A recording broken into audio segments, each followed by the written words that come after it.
Thanks, Sue. Good afternoon in Australia and good morning in England, I think. Despite all the hype, there is still a need for solid, reliable information. Permission-based double opted-in online panels guarantee we can access respondents who have agreed to participate in research. And by having their profiles from their registration questionnaires, we can manage to represent any given target markets by quota controls and weighting. Let's consider some of the headlines over the past decade. Online panels are dying. Big data is here. Migration of research budgets to non-research consultants and agencies. Big data overload. And John Gilfurther from the USA said, marketing research is on the brink of doom. The future is fraught with destruction and gloom, yet experts, I recall, 20 years ago this fall had the industry with one foot in its tomb. In recent times, we have seen Facebook, LinkedIn, and Google experiment with collecting survey information from their users. They can collect from huge databases which are more highly profiled on behavior, attitudes, and preferences than any market research panel. The logistics of collecting this data efficiently and to represent population groups still presents them with challenges.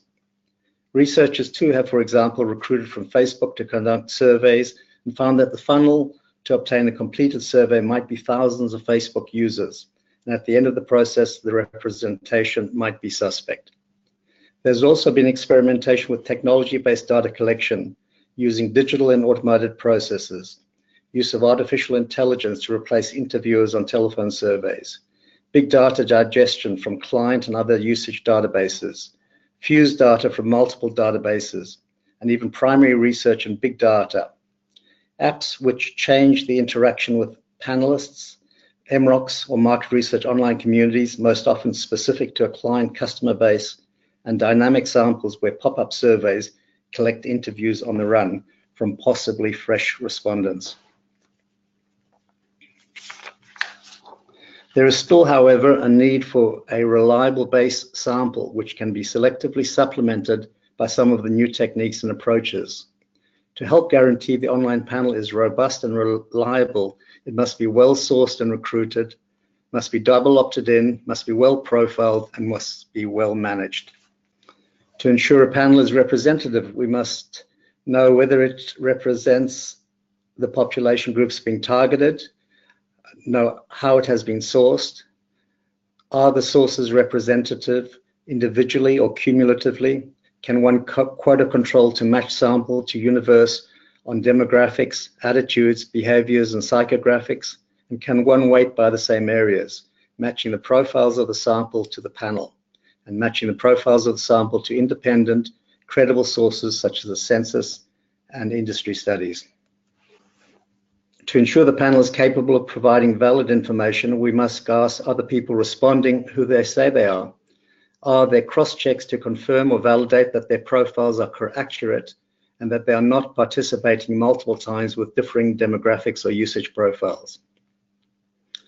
If you are using dynamic or river sampling, we need to be aware of the physical address for incentive payments, knowing fuller profile of those responding versus those not responding for weighting purposes.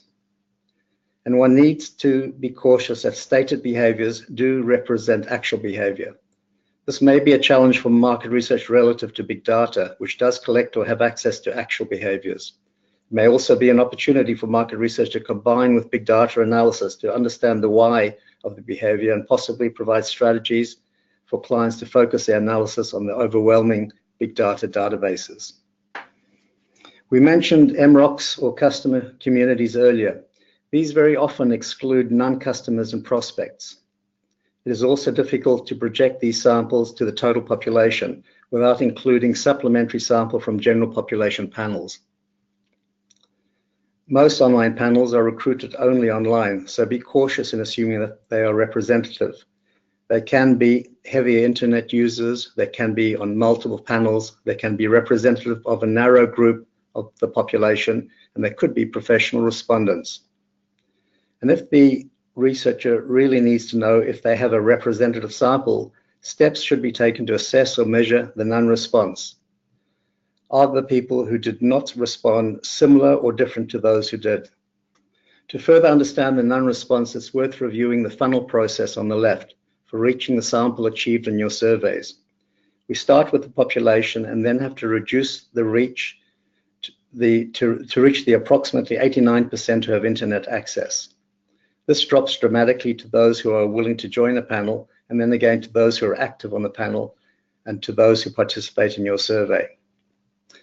This dilution in the population that will do a survey is also an issue for CATI, as we see in the funnel on the right. This moves down from the population to having a fixed line or a mobile, not having a silent line or on a do not call register, having a validated profile over time, and willing to participate in your survey.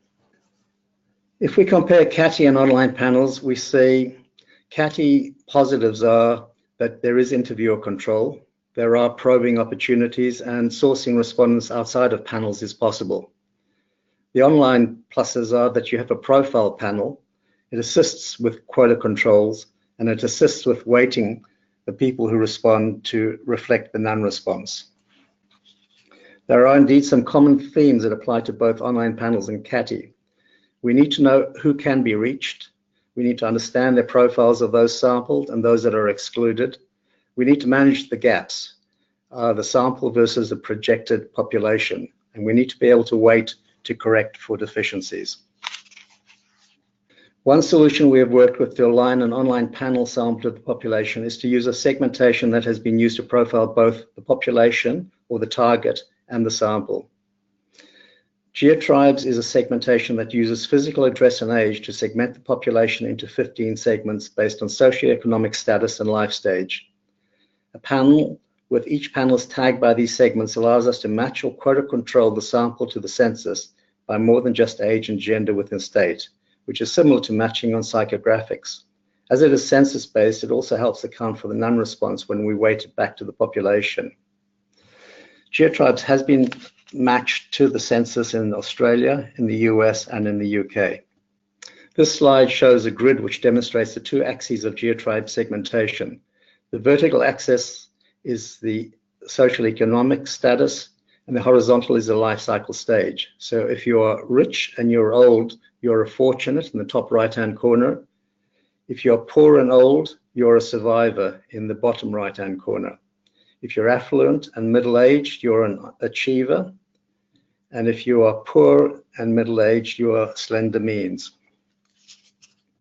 In discussing online panels, we need to emphasize that participation is permission-based and accredited panels need to be double opted in. This increasingly is important since the Facebook debacle. ISO 26362 accredited panels have data security, which is a security of systems and processes, known information on where the data is stored, data and personal details only for research, which is not supplied to third parties, and data analysis only in aggregate form. In summary, experimental options can add value, but it is ideal to link them to primary data collected from the general population. Big data offers fast, accurate behavioral information, but it lacks the why. Social media can access information, but only selectively. MROCS are great for custom insights, but can miss getting data on non-customers. So there's still a need for a robust, representative, and valid data source.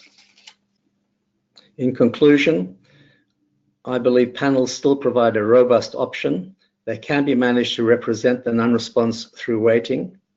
Uses of census and industry data provides excellent benchmarks to correct panel data, while a finite percentage of the population can be reached through online panels and through CATI2, knowing the gaps and how to correct for them is critical. If we look to the future, there will be far more use of customer databases. Big data and fusion of databases are gaining momentum. Technology will speed up the process of data collection.